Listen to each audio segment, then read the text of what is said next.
Welcome to this week's astrology. Well, when I say this week, I mean for the week of September 24th through 30th. Let me tell you a little story. I want to own my authenticity right here and right now. You can find the channel Owning Authenticity under my astrology channels on the homepage, my YouTube channel. I have tried to film this video 2 times already, and both attempts did not work. So, third time's the charm. I'm not going to redo it this time. This is going to be the final video. And so that's just what I want to say. I really don't like to redo things, but I filmed the 2 videos, which are actually up on my channel because I publish every video that I create. But I filmed those videos, I slept, and then here I am again to film the official video for this week's astrology. Now, a couple of announcements that I do want to throw out into the ethers here is that I am currently doing a series on my YouTube channel where I am taking you through Saturn, which is the planet of discipline, structures, healthy boundaries, restrictions, maturity, self-control, and hard work. So, I'm filming videos on Saturn through each of the 12 signs. I've already filmed a video on the meaning of Saturn in astrology, where I delve very deeply into the themes that I just listed and more themes concerning the qualities of Saturn. And I also filmed the first placement with Saturn in the sign of Aries, which is about having the courage and confidence in yourself to know that you can get what you want and you can have the life that you want, and really becoming motivated to initiate and chase your desires, basically. So I have that video out on my channel. I will continue doing the videos on Saturn through the signs throughout the coming weeks. So if you have Saturn in Scorpio or Virgo, then those videos will be coming out from one week to the next. At the end of this video, I may pull an oracle card or two live time, because I can talk about the astrology. I can talk about what is going on astrologically, but there's so many things to remember, and there's so much to keep in mind, and so much to have to apply when it comes to astrology-based information. And so when it comes to the astrology, I've seen several astrologers go on a market bullet point listing where they are saying, do this and keep this in mind. And it's so much to remember. And sometimes the only way that I feel that I can get value from those videos is by actually doing what they are telling me to do. But I'm going to be doing the oracle card reading at the end to add another layer of spiritual meaning and spiritual wisdom and insight to all the information that I'm going to be giving. I'm not going to be doing an oracle card for every single astrological event, but the oracle card reading gives you something to think about, gives you something to walk away with, of how you should approach all of this astrological information that I am going to be giving. And I'm going to be using an oracle card deck from Call It Baron Reed, who is a spiritual teacher, a co-founder or the founder of Oracle School, and author of several books, including The Map and Uncharted and Remembering the Future. She's an author of several oracle decks, including Spirit Animal, The Enchanted Map, and Wisdom of the Oracle. She is also a singer, spiritual teacher, thought leader, and medium, intuitive medium. So that's just a little biography of her, just a summary of who she is, and I'm going to be using one of her decks at the end of this video. Now, the other announcement that I just want to make very, very clear is I am going to be putting on an autumn equinox celebration tomorrow it's September 24th. And I forget the time exactly, and I have to go look. But I'll be sure to put that link in the description below so that you can turn on your notification bell for this YouTube live event. I'm going to be talking about the spiritual, astronomical, and astrological significations and meaning of the autumn equinox, as well as doing an oracle reading for what we should all remember and keep in mind and how we should approach the autumn equinox, as well as doing a meditation or two.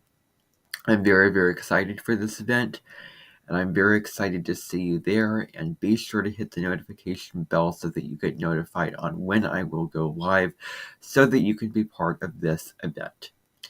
So, without further ado, let us jump into this week's astrology. We begin on Sunday, which is the day of the sun, the day of rest, the day where you shine your generosity and shine your warmth and light and really be who you are. We begin Sunday with a sextile from Venus to Mars. Venus and Mars. These two planets are considered very relational. Talk about a feminine planet and a masculine planet. So Venus is a feminine planet.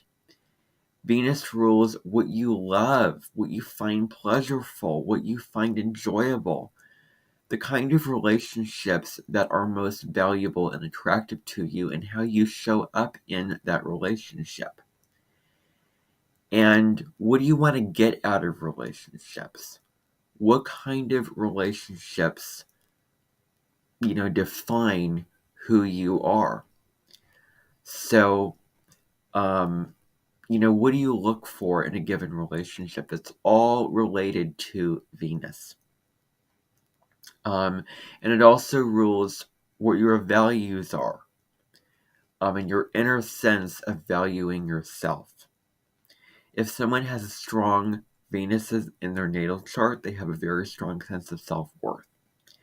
Now, Mars is the red planet. It is a masculine energy, which is about drive, stamina, motivation.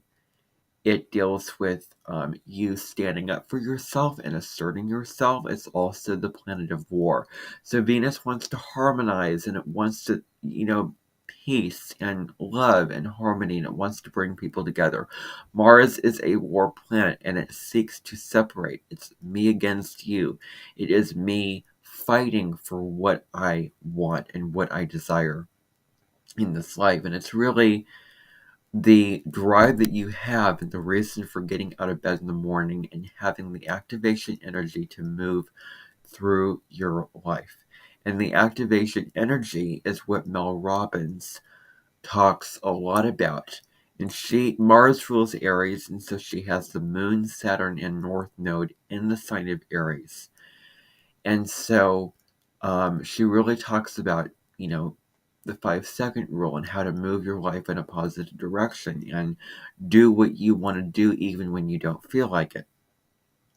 So that's a little description of Mars and Venus. So when we have a sextile, the two planets are in two signs apart from each other. So sextiles occur when you have one planet in a fire sign and another planet in an air sign, and fire and air are the masculine elements. And then a sextile also occurs when you have a planet in a water sign and a planet in an earth sign. So water and earth are the feminine elements, air and fire are the masculine elements. So a sextile is when you have an opportunity that is being presented to you, but you have to be the one to actively go towards that opportunity. It's kind of like, well, you're given a tool, yes, but you have to be the one to use it. You have to be the one to actively use that tool to get what you want. So a sextile presents positive opportunities, but, with a potential for you actually acting on that energy. This particular aspect of Venus, sextile Mars. Although it's not exact on September 24th, its energies are still prominent. This is great energy for romance, any kind of relationship, any kind of socializing. It's great for initiating relationships, initiating conversations, and getting out there and meeting new people. It's great for, having the willingness and, to make the first move.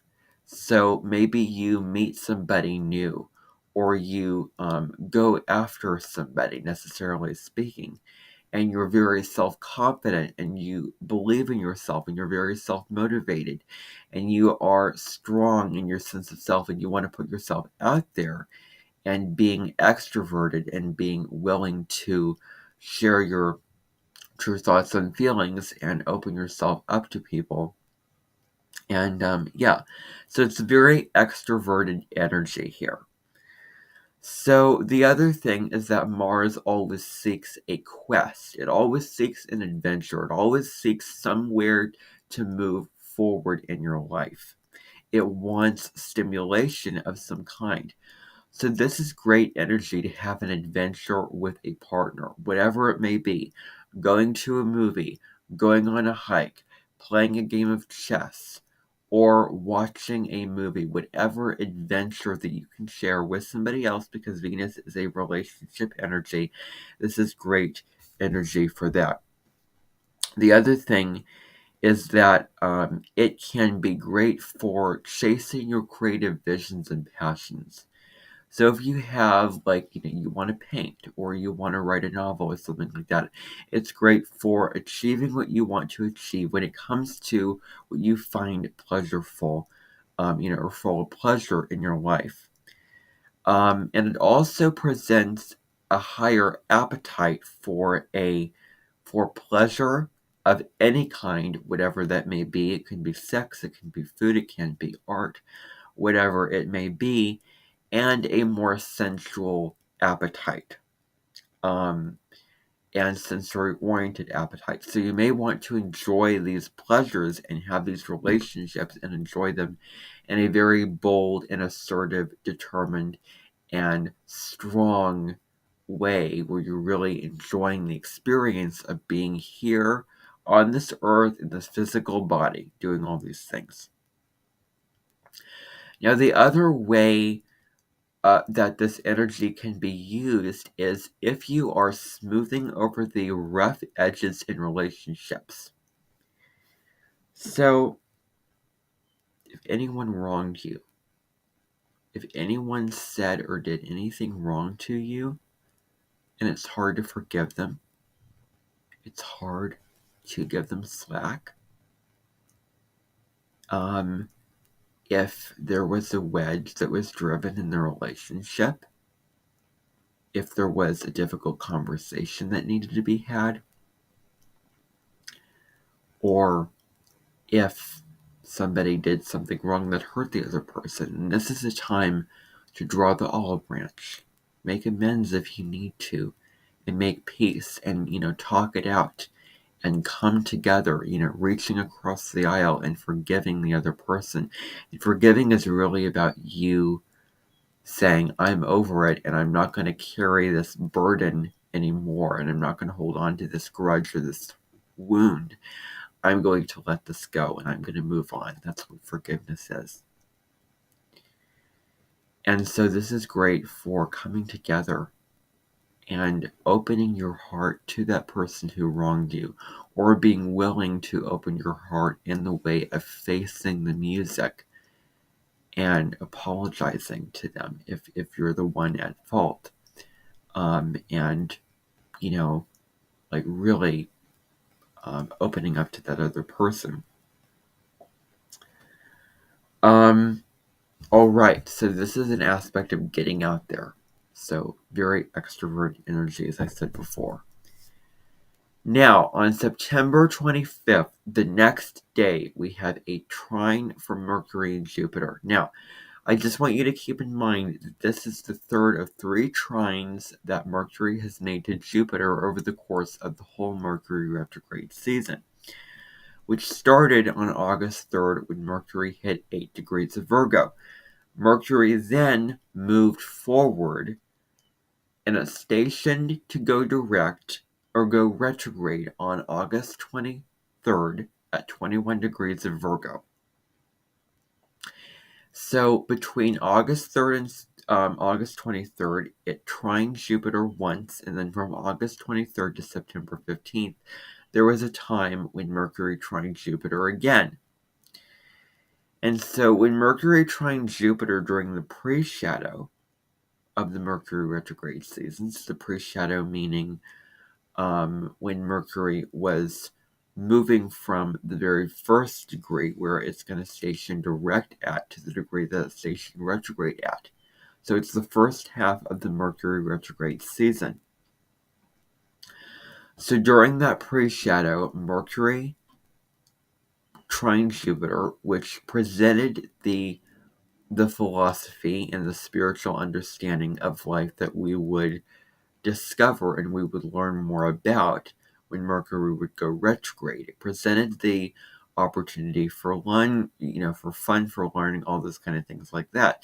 And then when Mercury went retrograde, it presented an opportunity for us when it trined Jupiter to go inward, to have an inner voyage, an inner journey of self-discovery, of discovering our true philosophy and our beliefs and what beliefs hinder us and what beliefs do not serve us.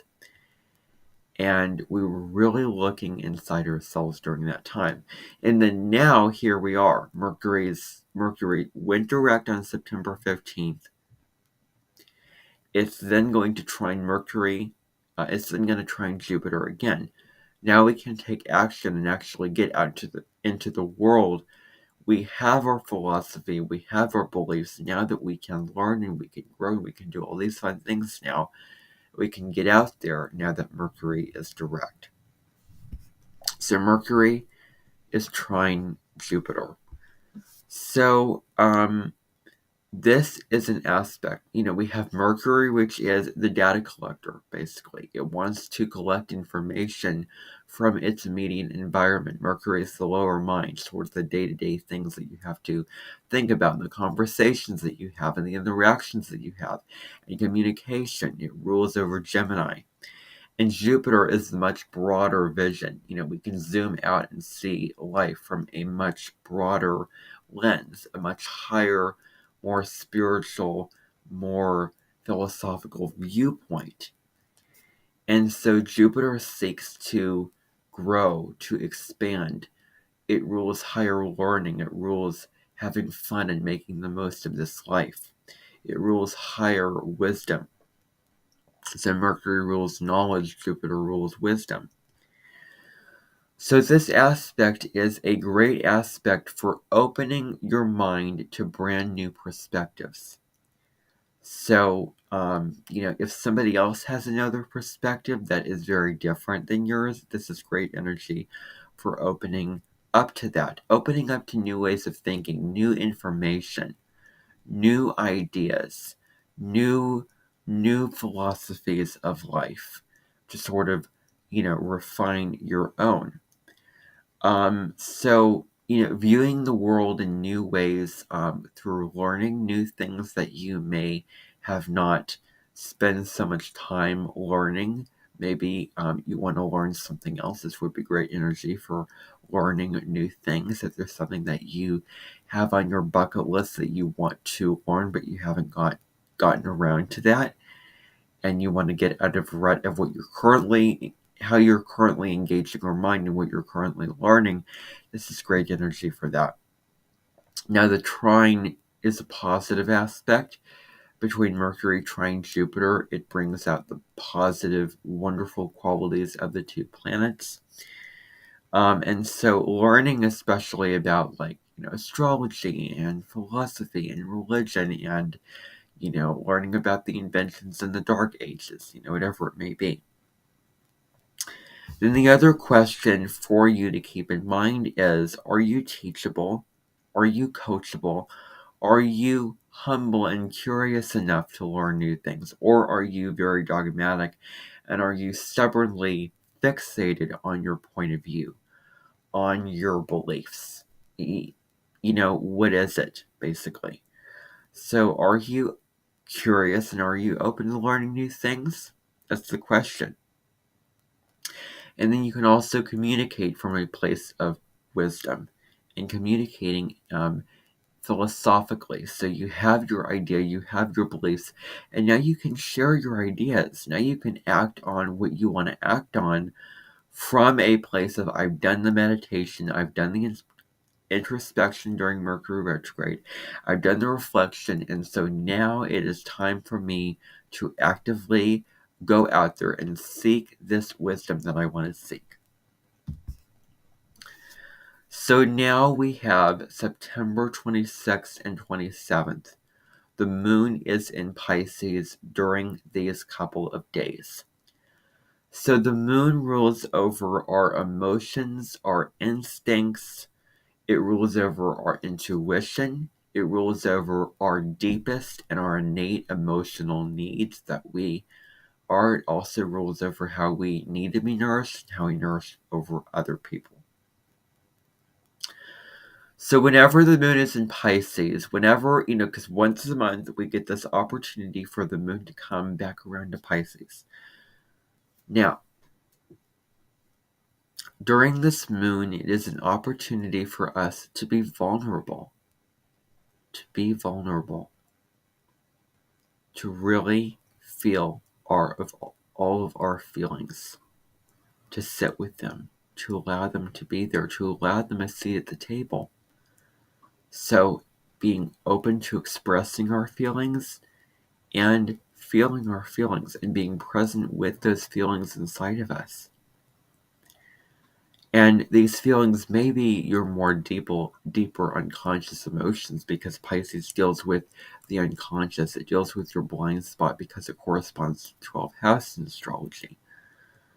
So it deals with the emotions that are hidden, that are beneath the surface of your being, of your subconscious, and your feelings on a soul level. So this is a moon, great time to lean into those emotions. This is a time of deep introspection and reflection. So it's a time to allow yourself time in the dream state. So, really being there. Really dreaming, whatever it may be, allowing yourself time to escape, allowing yourself time to replenish, to recharge your batteries, to dream, to just sit and let your mind wander. So this is also a moon where it deals a lot with connecting with your intuition, connecting with your inner guiding compass that knows where it is right to go, what is right to do at this time. It is a feeling.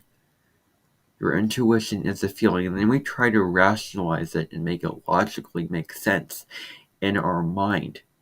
But what about actually being present with our intuition and letting our instincts guide us because our intuition is that inner, compass inside of us that is a feeling of something feels right, something feels wrong.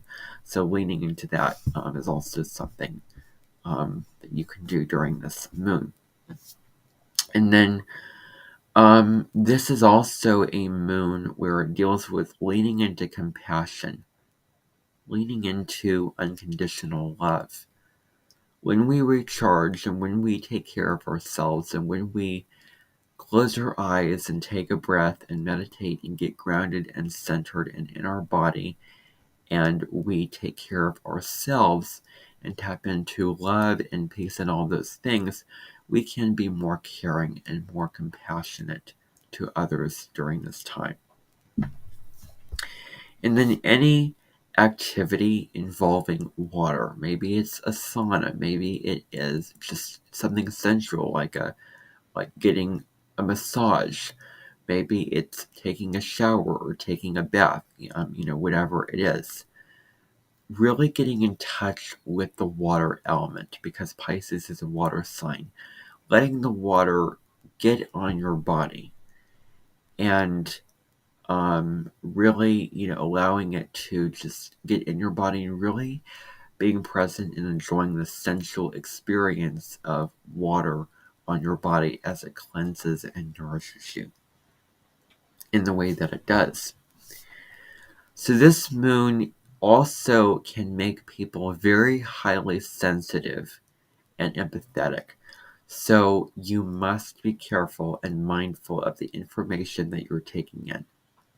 Does it uplift you? Does it instill fear and anxiety? Or does it bring you peace and back to center and hope? Whatever it is, being very cognizant to the information that we're taking in and to the people that we're engaging with.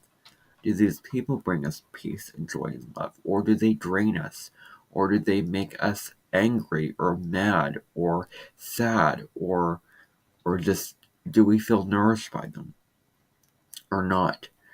So sensitivity to our environment, to life in general, and to the people in our world, especially with the things that they're doing and the things that they're saying, really becomes more amped up during a moon and Pisces transit.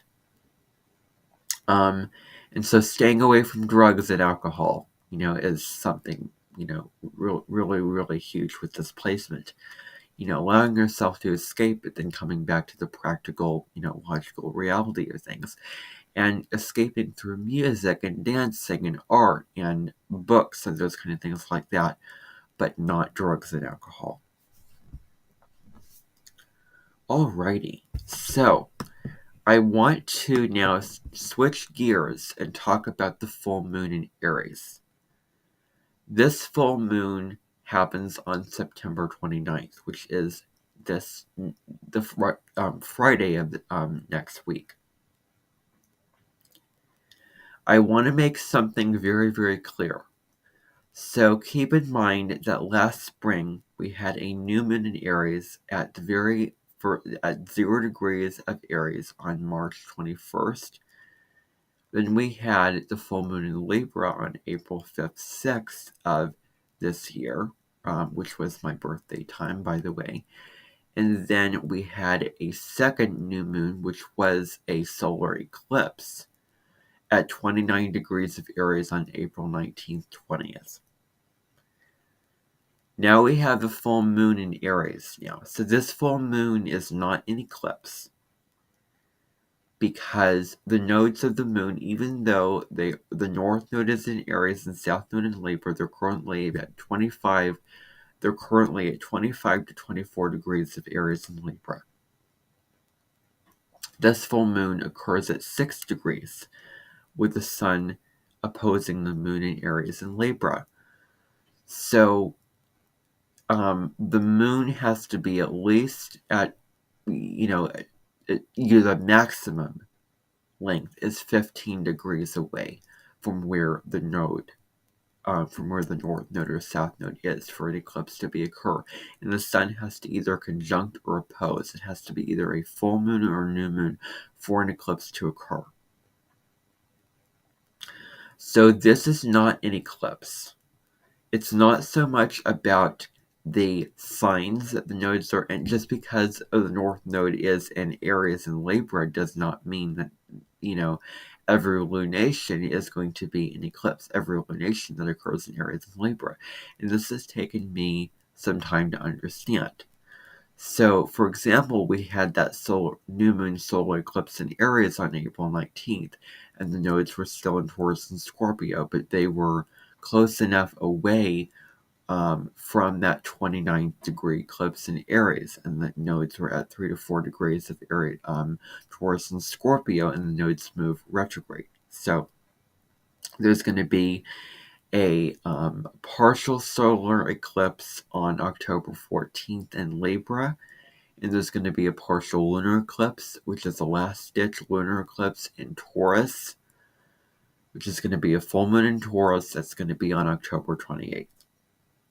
But so this full moon occurs at 5 o'clock a.m. Central Time, and 5:01 a.m. Central Time, and 6:01 Eastern Standard Time. So you do want to go to a time zone converter to find out when this full moon occurs for your time zone. So this full moon occurs at 6 degrees and 1 minute of Aries and Libra. So the sun so the sun is at 6 degrees and 1 minute of Libra, and the moon is at 6 degrees and 1 minute of Aries. So you want to look to where you have 4 to 8 degrees of the cardinal signs, which are Aries, Libra, Cancer, Capricorn. If you have any personal planets or points, so this is the Sun, Moon, Mercury, Venus, or Mars, or the midheaven or ascendant between 4 to 8 degrees of Aries, Libra, Cancer, Capricorn, this full moon is going to be extra potent and powerful and spiritually meaningful for you. And if you have planets or points in the other fire signs, which include Leo and Sagittarius from 4 to 8 degrees, this full moon is also going to be more powerful and palpable for you. So because this full moon occurs in the sign of Aries, it is going to be a more wild full moon. So it's going to be very, very important to go slowly before you leap, to look before you leap, to look before you jump off the cliff, look before crossing the street, to really think about your actions before you act on them. And what are the consequences, either positive or negative, that are going to come out of the actions that I am taking. So not acting out of impulse, but really considering from a place of wisdom and self-knowledge the actions that we are taking. And to stop and think about what we're going to do before we do it. Because Aries is an impulsive energy, and we can just have an impulse and have a desire and have a stimulant inside of us and have something inside of us that just wants to act. It is time where we can really ponder that and reflect on that before taking action. So a full moon is when the sun and moon are always exactly opposite each other. So more people get less sleep during a full moon because of its energy being so heightened. There's also more crime around the full moon. The full moon, it makes it brighter. And the full moons are times of endings, are times of things reaching the peak, that we're at the climax of this mountain and we can't seem to go any further up. That, we've gone as far as we can go, and it's time for the moon to wane back down to the full moon. So it's time for things come to a head, and the energy is less balanced and we feel more emotionally reactive during this time. So, and we must express our emotions. We must not hold in our emotions. So, it's important to give other people and yourself grace at this time. And, being kind and being patient and being empathetic and compassionate to others at this time. So, expressing your emotions from the inside out is something that the full moon really demands of you. You don't keep those feelings in. So, this full moon is where we can express the classic me versus we balance. So, Aries is the me. Aries is what I want, what I desire, my goals, the life that I want to live. What do I want from this relationship? Aries is the me, the I am. And then Libra is the we. It is the harmonizing. It is, now that you're in your power, that you're strong within your sense of self, now how do we bring balance, and how do we relate to others and show diplomacy and cooperation and consideration and understanding and making things fair for other people and being in a divine union with others. So we're dealing with this balance of these energies during this time. Now, Aries, whenever we have the moon in Aries, we have a time for initiating brand new things. If there's something that you want to initiate, now is the time for fresh starts, because Aries is cardinal fire. Cardinal signs always occur at the beginning of every season. And so they bring about a time where we can initiate the new goals and new resolutions and new activities and new projects that we want because of this fresh spring energy. When the sun crosses over into Aries, it's a fresh spring. It's, we're bursting forth and all the flowers are coming out. And that's, that kind of energy that we're dealing with.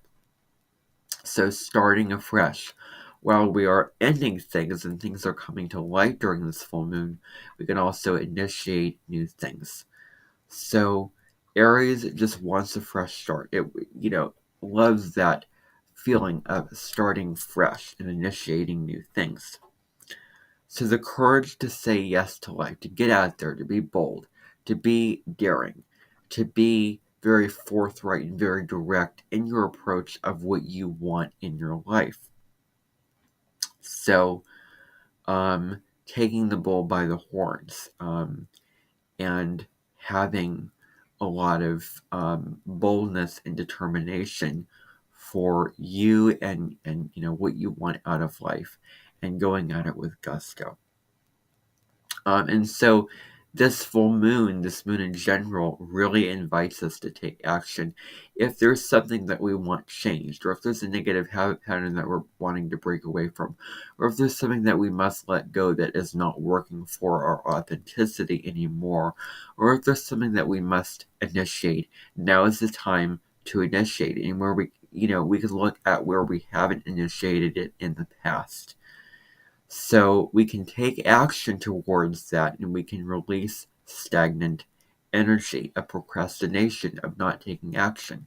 Now is the time to take action and actually be about something and do something about it. So that's what this full moon invites us to do. So Aries can also be aggressive and brash and impulsive, so we also need to take action or take caution during this time, and we need to balance it out with Libra's cooperative and harmonious nature. So the other thing is we can look at healthy relationship dynamics. So this can be, any kind of people pleasing or codependency, or anywhere where we were, just allowing other people to trample over us, where we are losing our sense of self within our, personal relationships, of where we depend on another person to give us what we need and want, where we, manipulate them in some types of ways. So it can really bring to light unhealthy relationship dynamics that do not give us a sense of empowerment and do not make us feel a sense of personal truth. Impulsiveness, as much as we can, and we should follow our impulses and our desires. When is the right time to act? When is the right time to show our impulsivity? And when is the time where we need to think about our actions more clearly? And so where do we need to put ourselves first in our life? It's not selfish. It's not wrong to do this. It's not immoral to do this. But where do we need to prioritize our needs and wants? What we strive to create in our life. So where do we need to put ourselves first in a certain area of life? Now, the other thing on September 29th is that Mercury leaves shadow. It hits 21 degrees of Virgo, and then it moves on to cover the rest of the territory of Virgo. So when a planet moves through a sign, it has 29 degrees to move through a sign. And so Mercury stationed retrograde at 21 degrees of Virgo, and now it's going to leave 21 degrees of Virgo. So now we can officially move on from all the lessons and themes and contemplations and deeper mental metacognitive work that we've been doing on ourselves during this Mercury retrograde season. So Mercury is going to move on from 21 degrees of Virgo on to cover degrees 22 through 29 before it enters Libra. Now also, on September 29th, we have the final square between Venus and Uranus. This is a larger conversation between these two planets that has been taking place. It happened at the very beginning of July this year when Venus was moving direct, and it also happened on August 9th when Venus moved retrograde. And now it's going to happen again when Venus is moving direct. So Venus is in Leo, squaring Uranus in Taurus. So the square aspect invites us to change, invites us to look at what doesn't work anymore in our lives, and where is that tension and that resistance that the square brings, that, those difficulties and those challenges, where does it need us to break out of something, to let go of something, to change something? That's what the square asks us to do. It is going to be uncomfortable. It is going to feel very malefic and negative and uneasy. But that energy is there so that we can release what we need to. And Uranus is about freedom. It's about revolution. It's about sudden change and sudden awakening. Like, we suddenly realize that this doesn't work anymore. And we suddenly realize, I want to liberate myself. I want to innovate something. I want to go in a brand new path just all of a sudden. I want to have this relationship that's actually going to work better for who I am and what I want in my life right now. So it is a sudden burst of truth of what we want and who we want to be, expressing our authentic individuality. That's what Uranus always seeks us to do, is to be our individual sovereign self, aside from societal expectations, aside from the expectations of the people in our lives. Uranus is about personal freedom.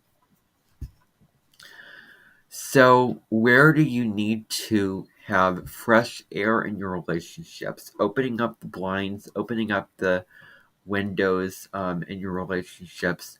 Where do things need fresh air? Where do you need innovation and newness and novelty and spontaneity and new energy in your relationships? Maybe you could suddenly find new sources of pleasure and or creative interest that you thought, well, I never thought that I could like this as much as I do. I never thought that I was too into this thing, and now I'm suddenly into this.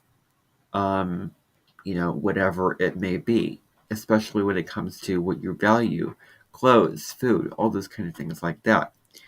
So maybe it's some kind of new interest or thing that you love that you never knew that you loved and appreciated before, that you're finding in your life. So suddenly finding those things could be one way that this energy could show up. And maybe it could also be brand new values. Like, you had these set of values of things that you thought mattered to you in the past, and now you have brand new values of, now this becomes important to me. Now my health becomes important to me. Now, this relationship, I value these kind of relationships now. You may also feel like you want to fight back against anything conventional or anything traditional, or the way that things have always been, or certain conventional relationships. So you may desire unconventional relationships and values during this time. You want to break out of the mold. You want to see, well, how can I break out of this? How can I be free within myself in this relationship? So, you may not want to engage in the status quo in the way that things have always been, and the tradition, and this is how relationships must be. This is what you must feel find that is important to you. All Venus ruled themes. So you may feel the need to fight back in some way or another against certain people in your life, because you want personal freedom and you want liberation in your relationship. So where is there not enough freedom, not enough space in your relationships where you can be authentically yourself? And the other thing is, it may be a good opportunity to explore new cultures, to meet people from different walks of life, meeting people from foreign lands, engaging with people, understanding their stories, and being open to them sharing their experiences, and just engaging with people, engaging with the world. And then on September 30th, the very, very last day of September, we have an aspect of Mercury in trine with Uranus. So what this aspect deals with is it's a great time for new technology, working with technology, maybe technological innovations, various types of innovations, because Uranus is the higher mind. It is the mind that is so focused on what humanity wants as a whole. So inventing new technologies, um, inventing new technological sources of income, or whatever it may be during this time. So it may also be new flashes of insight, or new radical out of the blue realizations, like information, like I want to do this, I want to communicate this, I want to learn this, I would rather interact with this person's not understanding what I'm saying, or I don't feel like this person's really listening to me. Like all these kind of things when it comes to communication, and all these kind of things. Like maybe you're learning something, but then maybe you have this narrative that you're telling yourself, and these beliefs that you're telling yourself, but then Uranus comes along and it brings you this sudden realization of, actually, I can do this. I can lead with this new idea, or this new habit pattern, or this new mindset in my life. So, and these realizations just come all of a sudden, just come out of the blue. So, mind games or puzzles. So, this is great for anything that stimulates the mind. Anything, keeping the mind very stimulated during this time is important. So, mind games or puzzles would be great. And being original, awakening the genius or wizard within you, coming up with new ideas, innovation. This is great energy for that. This is great energy of how to use this energy, is to be very inventive and being very creative and out of the box with new ideas, new innovations, as I said before, new, experimenting with new things, whether it be building a table, or reading something, or writing a book, or, whatever it is. So, being original in your own quirky way and kinky way. And though there may be some unexpected conversations and information with regard to whatever house area that this Mercury trine Jupiter in your natal chart is occurring for you, or there just may be some unexpected news that may come to the forefront in the media, in the political landscape, on the mundane level, and in your personal life.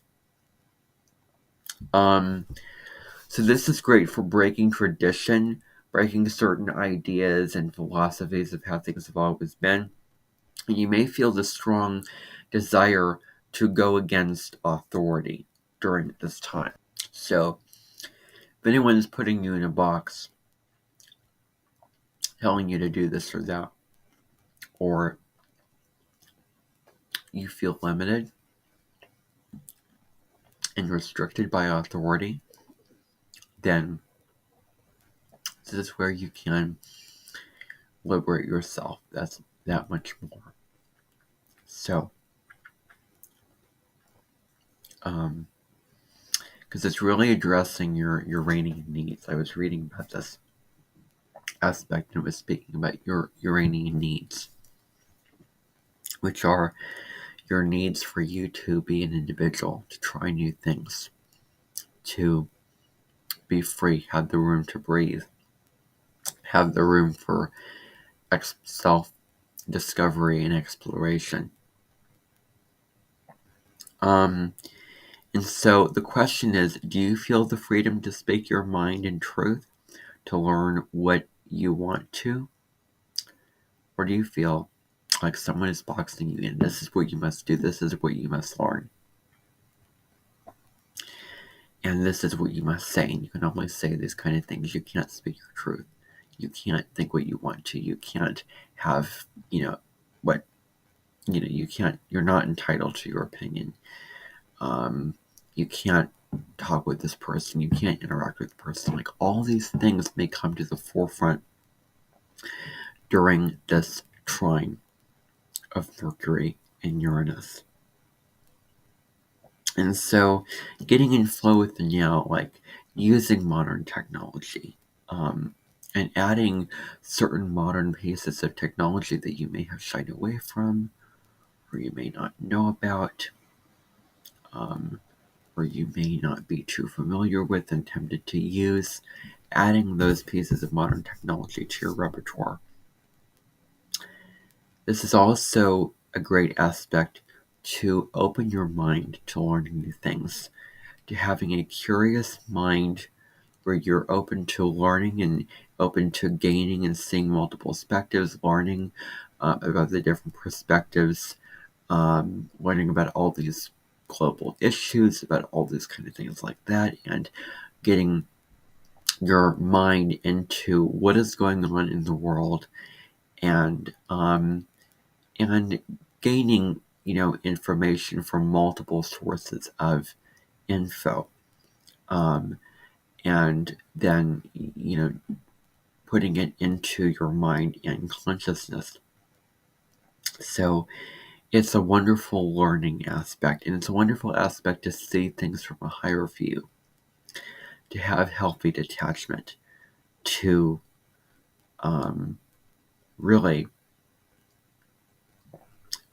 just see things from a higher perspective, and gaining clarity in that regard. So having a sense of, well, I want this, but then this other person wants that. And so I have these feelings, but let's just look at them objectively. Let's look at them logically or rationally. And then the downside of Mercury and Uranus, because trines bring about the positives of the two planets, but they also can bring about, they're also, it's not like the square where it's an energy of friction, where it can invite some change in the mix. Trines just let things hang out, both positive and negative. So thinking that they're less intelligent than me, thinking that you're more intelligent and your mind works sharper and better than everyone else, and you're more open to learning and more curious than everybody else, that kind of thinking needs to be dismantled and released. So are you open to learning new perspectives and growing your mind and your sort of plate of information? That's really the question. So this is great for learning, growing, all of these types of things like that. All right. So that is the weekly astrology. And now I'm going to pull a card now for what we all need to remember, or something to think about, or how to approach this week. So what do we need to know about next week?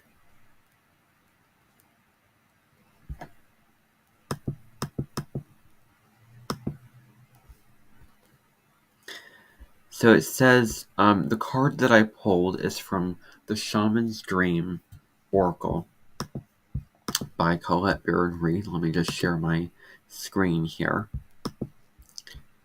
So it says the Hummingbird. So the description for this card is the essence. Despite being so little, hummingbirds are great journeyers, migrating between North and Central or South America to feed from the summer nectar. This gentle creature can be fiercely territorial to protect its home. Hummingbird teaches us to be gentle to ourselves and protect our personal space. Hummingbirds invite you to embark on an epic quest, bypass the dung pile of old pain and hurts, head for the flowers, and learn to trust the calling you hear ever so softly. The invitation. The buzzing you feel is the sound of your hummingbird wings preparing you to say yes to a new adventure. This is not the time to linger on what has gone wrong, but to trust in the rightness of the moment and take bold action. Trust that success is assured, even if you must face tests and challenges to reach your destination. Know that all will be well because the all is in the small. And in the medicine, this mighty being comes to teach you stillness in motion and to trust your inner knowing that the sweetest nectar is assured. Failing to act when the moment is right can spoil your journey. If you feel your safety, comfort, or day-to-day survival are more important than saying yes to the invitation to explore the unknown, you will have to work much harder to achieve what is being offered to you freely now. Still your mind, even in the midst of your very hectic schedule, and heed the gentle voice that calls to you to test new wings. So it's about trying new things and looking to the opportunities of the now while not dwelling on the past. Because you can't do anything about the past. You can't change the past. What happened is what happened, and it's done.